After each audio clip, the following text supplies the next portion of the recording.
जिन लोगों ने ये पोस्टर छपवाया है ना वसुंधरा जी, उन्हें जवाब मिलना ही चाहिए।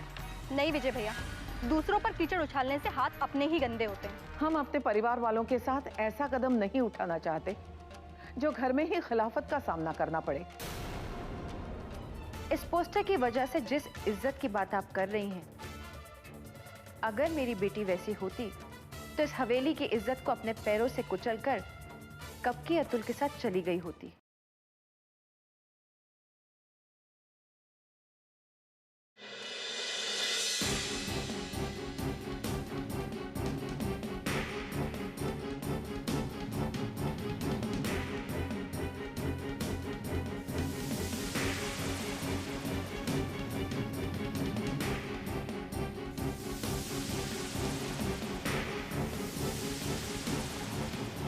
आ गई तुम। मैं तुम्हारा ही इंतजार कर रहा था। बहुत बड़ा तीर मारा है तुमने। मैंने तो आज बहुत सारे काम किए हैं, आप किस तीर की बात कर रहे हैं? तुम पुलिस स्टेशन गई थी ना, अर्जन दास के बारे में छानबीन करने। छानबीन करो, लेकिन 20 साल पुराने मामले को जो तुम कुरेदने की कोशिश कर रही हो ना, ये अच्छी बात नहीं है। ओह, तो आपको इस बात की भी खबर है? वसुंधरा, तुम इस बात को कैसे भूल गई कि अगर गांव में पत्ता भी हिलता है तो इसकी सबसे पहले जानकारी हमें मिलती है। सचमुच बहुत अच्छा नेटवर्क बना रखा है आपने। लेकिन अब तो आप ये मानेंगे कि गांव का हर पत्ता आपके इशारे पे नहीं हिलता, और मैं भी वही कर रही हूँ जो मुझे जरूरी लगता है। क्या सोचकर तुम इस मामले को आगे बढ़ाना चाहती हो? क्योंकि मुझे लगता है कोई तो ऐसी बात जरूर है जो मुझसे छुपी है। तुमसे कोई भी बात छुपाने की कोशिश नहीं की गई है। वो एक हादसा था। अगर वो एक हादसा था तो आप इतना परेशान क्यों हो रहे हैं? मैं इसलिए परेशान हूं क्योंकि जिस आग को तुम हवा देने की कोशिश कर रही हो, उस आग की लपटें हवेली की दीवारों तक ना पहुंचे और हवेली की बदनामी ना। किस बदनामी की बात कर रहे हैं आप? वसुंधरा, हर बात तुम्हें समझना जरूरी नहीं है। हवेली से जुड़ी हर छोटी बात छोटी नहीं रहती, वो खुद ब खुद बड़ी हो जाती है। और हवेली की शान पे आज आते हुए मैं हरगिज नहीं देख सकता। अगर पापा की मौत एक हादसा था तो चिंगारी और आग का सवाल ही नहीं पैदा होता। मैं तो सिर्फ उस हादसे का सच जानना चाहती हूँ। मैं तुम्हें एक बार फिर समझाने की कोशिश करता हूँ।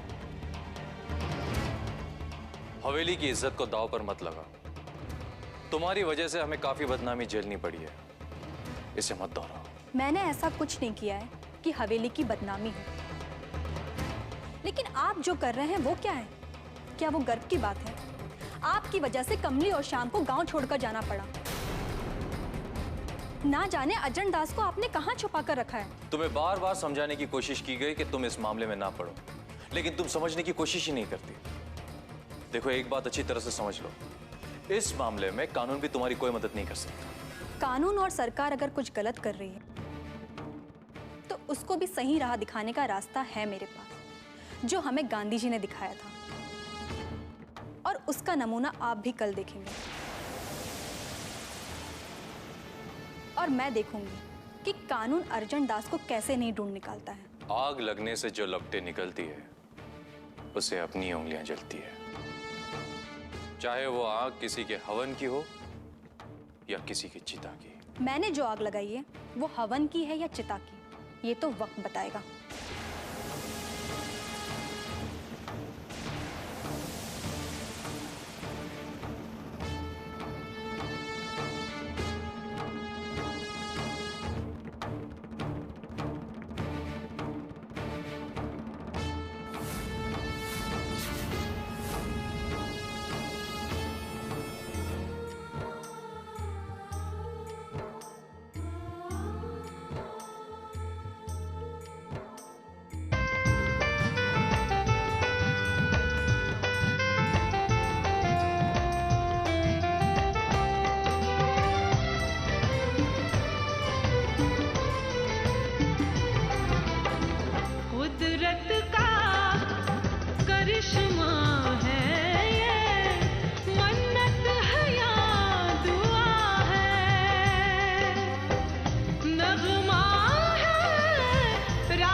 मेरे बापू को कितने दिनों से लोगों ने गायब कर रखा है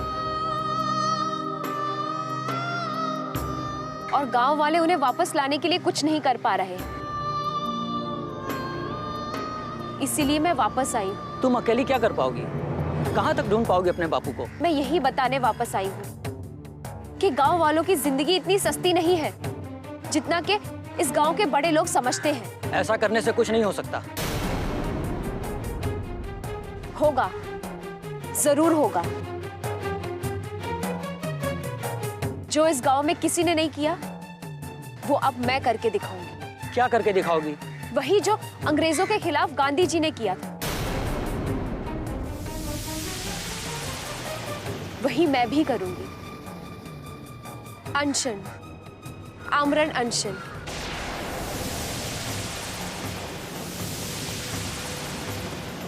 देखती हूँ कि कानून कब तक नहीं जागता, कब तक मेरे बापू की तलाश शुरू नहीं करता। अरे आमरण अनशन करोगी? हाँ, जब तक मेरे बापू का पता नहीं लग जाता।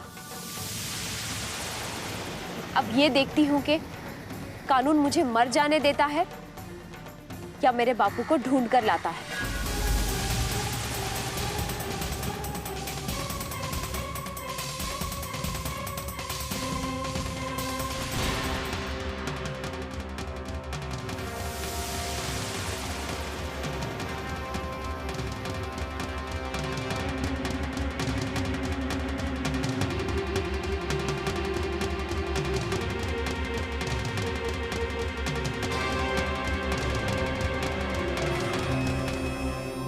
क्या बात है धन्ना?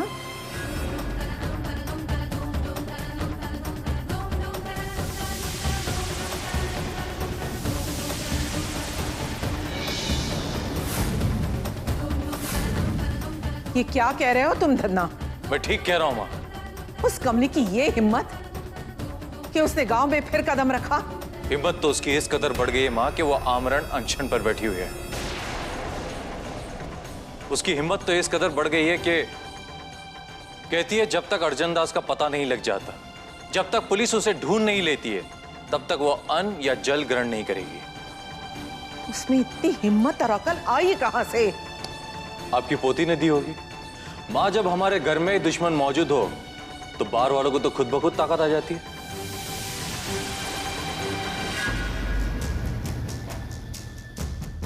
वसुंधरा जी,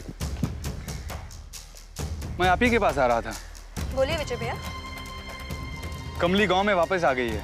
क्या? हाँ, और उसने चौराहे पर आमरण अनशन भी शुरू कर दिया है। ये अच्छा है विजय भैया, अब गांव वालों को अपनी ताकत का एहसास होगा और इसका एहसास दिलाएगी उन्हें कमली। लेकिन वसुंधरा जी, दादी माँ इस बात को जानने के बाद खामोश नहीं रहेंगी। आप नहीं जानते विजय भैया, ये बहुत बड़ा शस्त्र है जो कमली ने उठाया है।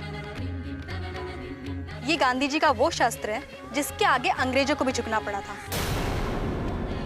अब इस शस्त्र के आगे दादी माँ को भी झुकना पड़ेगा। इसका वार खाली नहीं जाएगा और अगर इसे दबाने की कोशिश की गई तो इसकी आग हवेली तक पहुंच जाएगी। लेकिन दादी माँ इस बात को दबाने की पूरी कोशिश करेंगे।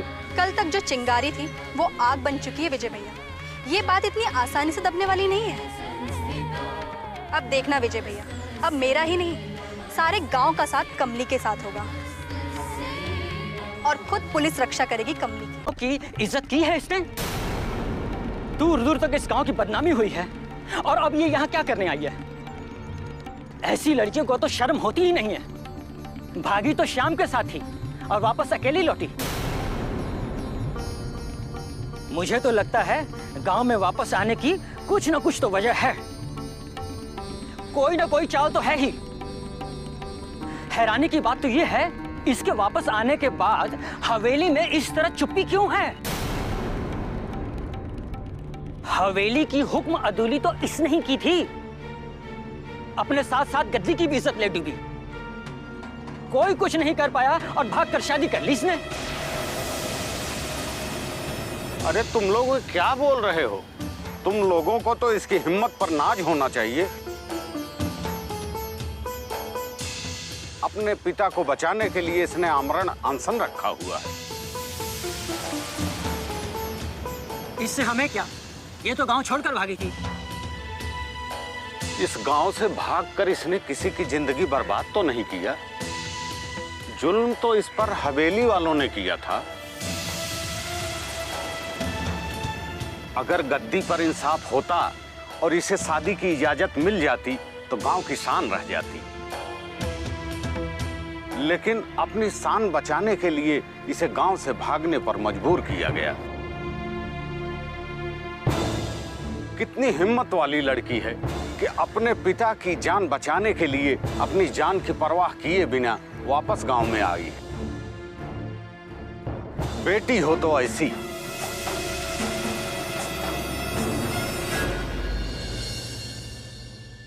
बहू, ये गांव में कैसी हवा चल रही है? हम जो कुछ भी करते हैं असफल रहते हैं, और वसुंधरा जो कुछ करती सफलता पाती है। कमली गांव तो आई है पर अपनी मर्जी से। कमली किसकी मर्जी से आई है ये मैं नहीं जानता, लेकिन इसका श्रेय भी वसुंधरा ही ले जाएगी। अगर कमली की ये मुहिम कामयाब हो गई तो वसुंधरा को चुनाव जीतने से कोई नहीं रोक सकता।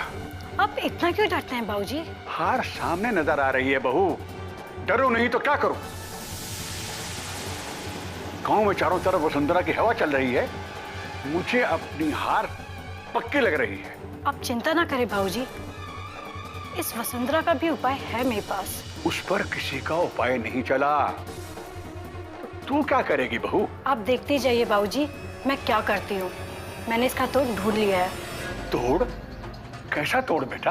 उसका नाम अमर है।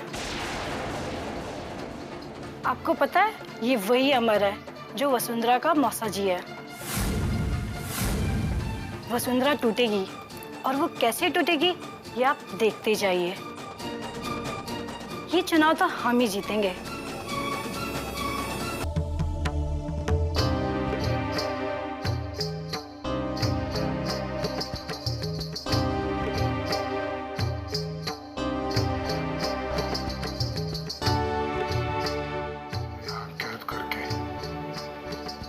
कुछ हासिल नहीं कर सकते।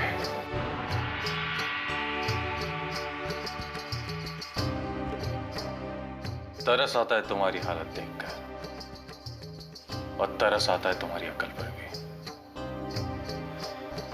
क्या हाल बना रखा है तुमने अपना। हम तो तुम्हें छोड़ देना चाहते हैं, लेकिन तुम हमारे सवालों का जवाब ही नहीं देना चाहते। तुम्हारी इस हालत के तुम खुद जिम्मेदार हो। मैं कुछ नहीं जानता। तुम्हें होश तो हमेशा इतना रहता है कि मेरे सवालों का जवाब ना दो। चलो एक काम करते हैं, आज से मैं तुम्हें सवाल नहीं पूछूंगा। हाँ, क्योंकि जो सवाल मैं तुमसे पूछता था अर्जेंट, उसका जवाब देने के लिए तुम्हारी बेटी आ गई है। नहीं। हाँ, वो आ गई है, और तुम्हें पता है तुम्हें बचाने के लिए उसने आमरण अनशन रखा है। उसे लगता है उसे मरने से बचाने के लिए हम तुम्हें जिंदा छोड़ देंगे। लेकिन एक बात अच्छी तरह से समझ लो, हम तुम्हें हरगिज़ जिंदा नहीं छोड़ेंगे। देखो देखो, मेरी बेटी पर कोई जुल्म मत करना। कुछ करने की जरूरत नहीं है हमें। वो अपनी मौत खुद ही मर जाएगी। अनशन जो कर रही है, भूख से तड़प तड़प कर वो खुद ही अपनी जान दे देगी, है ना? एक तीर से दो शिकार।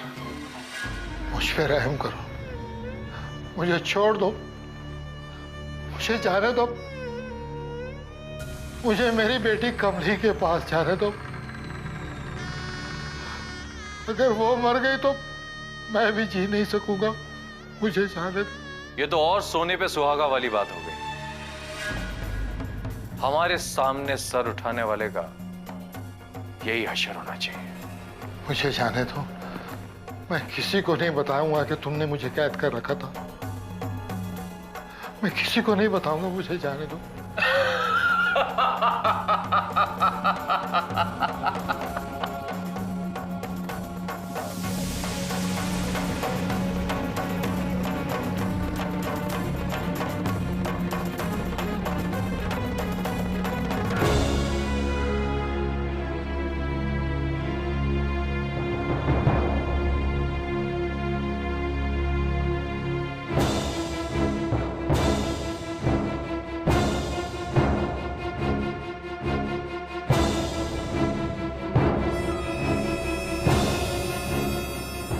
ये जो धुआं उठ रहा है ना वसुंधरा, ये आग तुम्ही ने लगाई है। ये अपने अपने कहने के तरीके हैं दादी माँ। गांव वाले कहते हैं कि मैंने चिराग जलाया है और आप कह रही हैं कि मैंने आग लगाई है। लेकिन मुझे तसल्ली इस बात की है कि इस गांव में उजाला फैलेगा और जरूर फैलेगा। उजाला फैलाने के लिए खुद के घर में आग लगाने की जरूरत नहीं होती है। और ऐसा दीपक भी नहीं जलाते जो दूसरों के घरों में उजाला करे और अपने घर में अंधेरा। जाओ, जाकर उस कमली से कहो ये नाटक बंद करे और चुपचाप अपने घर चली जाए। उसका घर है ही कहाँ दादी माँ? इस गांव में आपने उसको घर बसाने की इजाजत दी कहाँ? और उसका वो मजबूर बाप ना जाने कहां और किस हालत में होगा। अब तो उसका घर वो चौराहा ही है। लोग अपने घर में खाना खाते हैं और वो वहां उपवास करने बैठी है। ये किसी समस्या का समाधान नहीं है। इस तरह अनशन करना ये भी कानून तोड़ने वाली ही बात है। ये कानून को जगाने वाली बात है दादी माँ। ये वो हथियार है जो गांधी जी ने देश के नागरिकों को दिया था और कहा था कि नफरत करने वालों से अगर नफरत करोगे तो इस दुनिया में नफरत और बढ़ेगी। ये नफरत को मिटाने के लिए एक हथियार है जिसे सत्याग्रह कहते हैं। वो भूख की आग में जल रही है दादी माँ, लेकिन वो खाना नहीं खाएगी जब तक आपकी नफरत उसकी भूख की आग में जल नहीं जाती।